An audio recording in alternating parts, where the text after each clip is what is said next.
There is a fight right now within the Democratic Party, and Ezra Klein is representing a floundering corporatist centrist flank that is increasingly irrelevant in the party, and he's trying to carry water for them in the Times. I mean, I think it's a lucrative thing to do, but it's not necessarily matching the reality. I love it. I'm so excited to disagree with you. I do, because I could not disagree more. Progressive political commentator Emma Vigeland, co-host of The Majority Report, recently joined a lively discussion on MSNBC, where she sparred with several centrist panelists over the direction of the Democratic Party.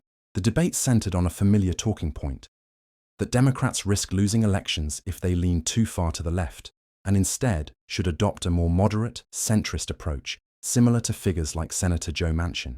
But Emma Vigeland wasn't buying it. She firmly pushed back against that narrative, arguing that progressivism isn't the Democrats' problem. Complacency and lack of bold policy are. Vigeland made the case that working-class issues, not watered-down centrism, are what truly mobilize voters. Her appearance quickly gained traction online, with viewers applauding her confidence and clarity in defending progressive values on a mainstream platform. Many saw it as a refreshing contrast to the cautious tone often seen in establishment political circles. In this segment, we'll take a look at the highlights from that MSNBC exchange, where Vigeland goes head-to-head with centrists, challenging the idea that Democrats must compromise their principles to win. I'll also share my own take on why this debate matters, not just for the left, but for the broader future of the Democratic Party heading into upcoming elections. Let's dive in. I wanted to get your thoughts on the Democratic Party here and whether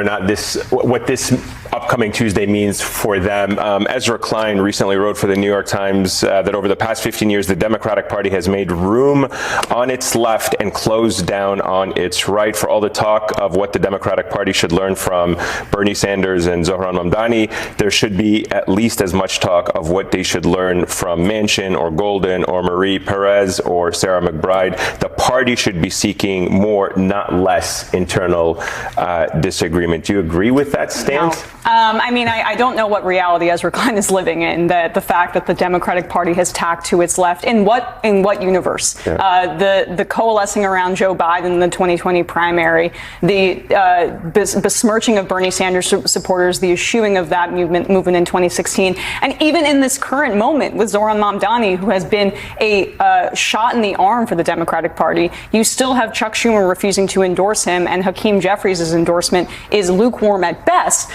There is a fight right now within the Democratic Party, and Ezra Klein is representing a floundering corporatist centrist flank that is increasingly irrelevant in the party, and he's trying to carry water for them in the Times. I mean, I think it's a lucrative thing to do, but it's not necessarily matching the reality. I love it. I'm so excited to disagree with you. I do, because I could not disagree more. The point Ezra's trying to make is that it takes two wings to fly. That he's trying to say the Democrats need to build a Big Ten. And he's not saying you got to choose between Zohran Mamdani and Bernie Sanders and the centrist wing. He's saying Democrats need to compete in more places. You raised a stat earlier that I think is the key one. Why, when Donald Trump's numbers are plummeting among independent voters, he's got 48% strong disapproval. How come the Democratic Party's approval rating is lower as a brand because than of the muddled message that I was just trying to elucidate? So you believe it's because they're not far left enough? No, I believe that there needs to be a different approach to politics here. Not building a tent and saying we don't necessarily stand for anything, including Ezra advocating for saying that we should run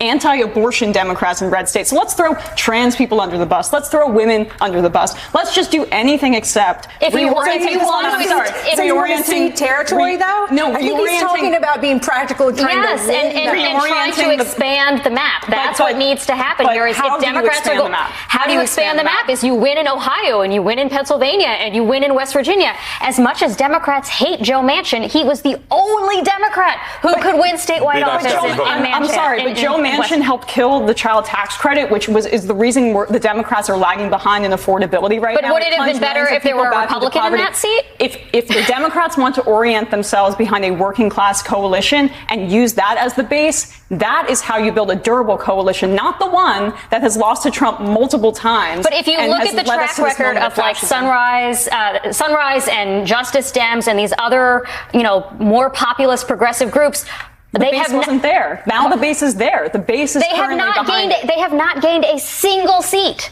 Because of the institutional pushback from the Democratic Party. And because right now of the voters. How about the voters? The voters are part of their. I do, to Emma's point, I do think that there is, when you're just looking top down from the most powerful figures in the Democratic Party establishment, there is a pattern of them being much more accepting of the rightward flank than the left side of the flank. I do think we're seeing that. I mean, I think we have some sounds of Hillary Clinton was just asked about Mamdani, who is, by every poll, still in a double-digit lead, very likely to become the mayor. In New York City. Hold on. Let's take a listen to the sound that we have of Hillary Clinton, and then I want both of you to respond on the other side.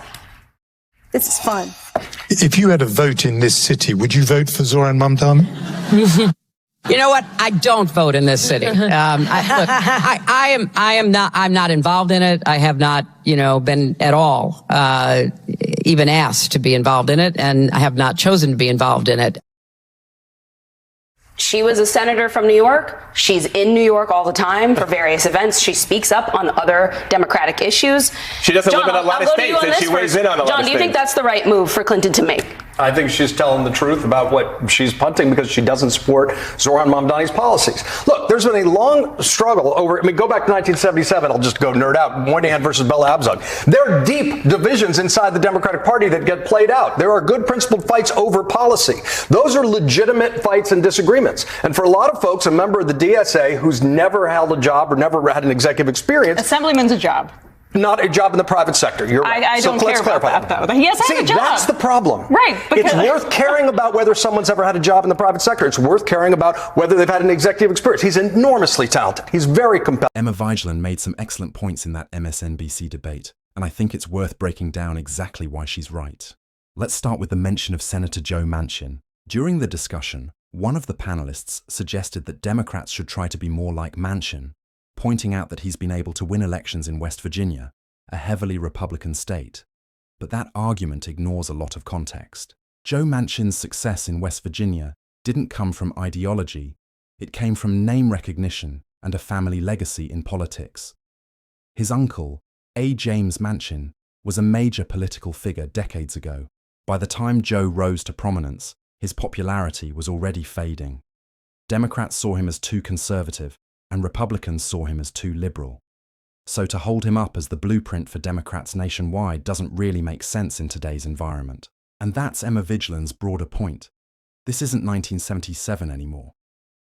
The political landscape has shifted dramatically under Trumpism and MAGA politics, but too many Democrats are still operating under outdated rules that no longer work. We're seeing that play out right now with government funding negotiations. Once again, Democrats seem ready to compromise before the fight even begins, and that's exactly why so many voters feel uninspired. You can't energize people just by saying, we're not the other side. You have to offer real solutions, better healthcare, affordable education, and policies that actually make life easier for working Americans. Progressives like Bernie Sanders, Alexandria Ocasio-Cortez, and yes, Emma Vigeland, are pushing for exactly that. A Democratic Party that stands for something, not one that constantly tries to meet Republicans halfway. Because let's be honest, most Americans don't care about Washington talking points. They care about being able to afford a doctor, retire someday, and send their kids to college without crushing debt. Those are the issues that win elections, not chasing some imaginary centrist voter who probably isn't even paying attention. So yes, Emma Vigeland is right.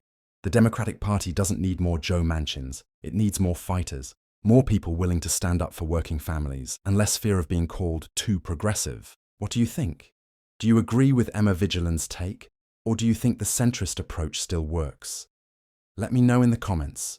I'd love to hear your thoughts. And as always, make sure to give this video a like, hit that subscribe button, and turn on notifications so you don't miss the next deep dive. I'm Insights Brief, and I'll see you in the next one.